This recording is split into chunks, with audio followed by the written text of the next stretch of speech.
Cabinet Secretary, and like yourself, I have had constituents get in touch raising some pretty serious issues with factors. I'm aware of many situations where the factors are simply stonewalling constituents and the constituents are still having to pay that monthly fee.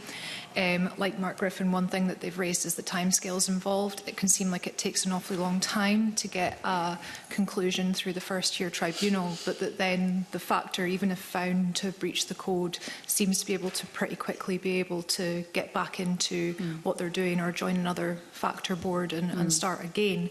I wondered, when it comes to consulting with stakeholders and with MSPs, will my constituents get the opportunity to feed into this review as well?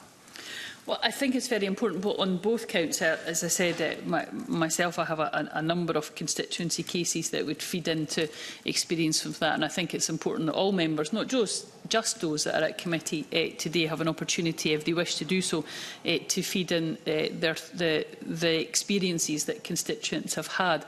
But I'm also very thoughtful about how we would need to do that in the round. Aaron Roddick will be aware that there are a number of ways that government can carry out consultation, but through all of that there needs to be a way for people to be able to feed into that directly on their experiences.